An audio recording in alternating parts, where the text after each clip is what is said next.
Good day, people of Jesus. This is just a kind of a promo of how we are doing our Bible study on a Sunday evening using Zoom. The main goal for Sunday evening is twofold. The main goals, first of all, are to do some in-depth Bible study, and second of all, to create a place for discussion and community. Obviously, with the lockdown, many people are stuck at home and may only be interacting with a limited amount of people. So, this is just a great chance for people to be discussing, to be sharing ideas, to be talking, but around the study of Scripture.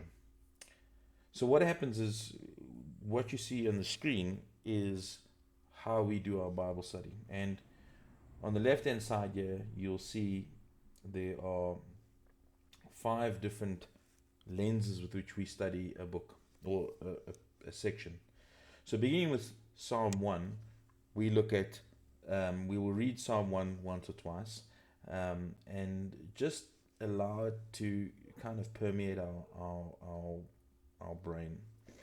Then, what we do is we start asking any questions. Are there any questions that this text might have? Uh, what grabs our attention that doesn't make sense? And the goal is not necessarily to answer the questions, but just to pay attention to it. So, for example, maybe we want to say, okay, one question I have is, if you see it says that therefore the wicked will not stand in the judgment. What does the psalmist mean by the wicked will not stand in the judgment? Does the psalmist mean maybe that they will not be judged? Does it mean that when they come into a time of judgment, they will not be able to stand? That will just be so overwhelming that they'll be pressed down and so conscious of their own sin. Maybe we don't understand this. Maybe we want to just note this, so that's why we put a question. Then what we do is we start with marking the text, and we'll here typically look at various concepts that are repeated. So you see that blessed is the man who walks, stands, sits. So there all of a sudden is this idea that there's a progression from walking in the counsel of the wicked. Maybe we want to just note that the concept of people who are ungodly are maintained. We see over here wicked again is also repeated. The law, his law, the law of the Lord is repeated. So we start seeing all the repeated things, and this, what it does, brings to our mind the kind of flow of the text. It brings to mind what is repeated and what we need to hook our attention on. Then what we do is we just use a highlighter and kind of mark what we think are the most important points of the text. So, for example, blessed is the man. This is what's in focus. His delight is in the law of the Lord, and on his law he meditates night and day. So this there becomes a real kind of central point. Maybe we also think that the Lord knows the ways of the righteous, but the ways of the wicked will perish.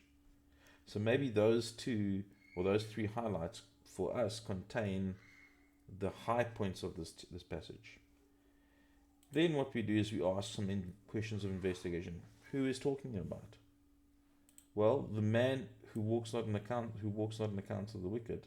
This man is who we are talking about. All right, and we know that we're also talking about sinners, scoffers, wicked, and we're talking about the Lord. So what we're doing is we're paying attention to the main characters, and then we jot it down. Blessed is the man who does not walk in the way of the wicked. And then we see that the wicked, sinners, scoffers can also be grouped together. Well, what is being spoken about?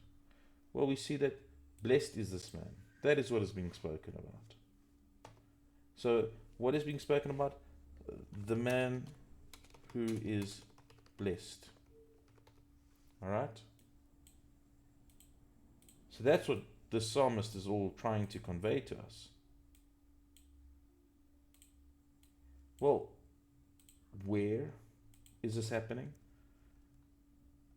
Well, we don't know where. There's no mention of where. So we'll look at why. Well, why is this man blessed? Well, his delight is in the law of the Lord, and on his law he meditates night and day. So why is this man blessed? Because he delights,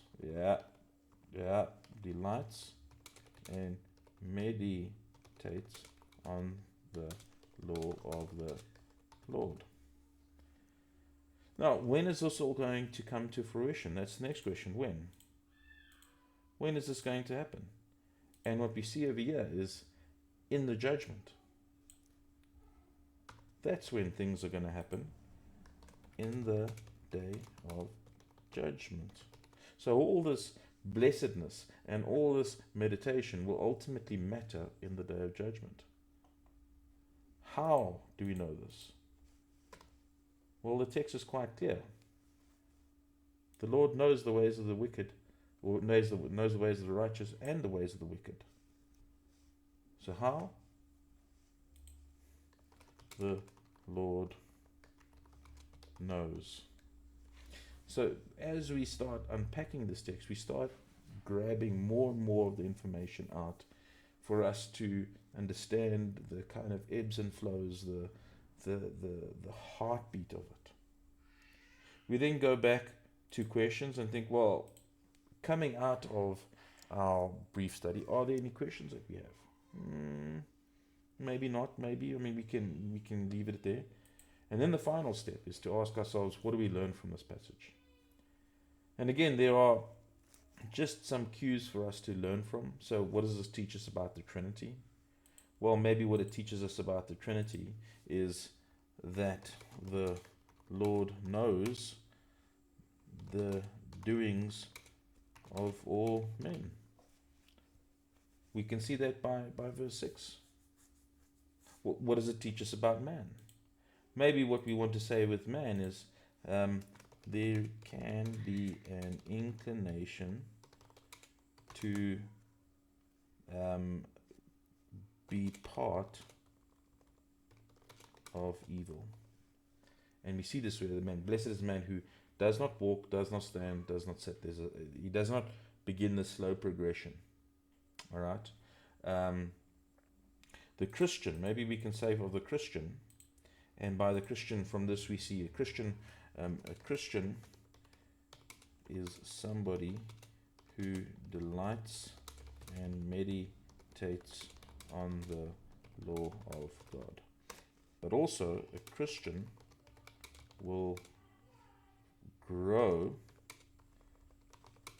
and yield fruit in the right season.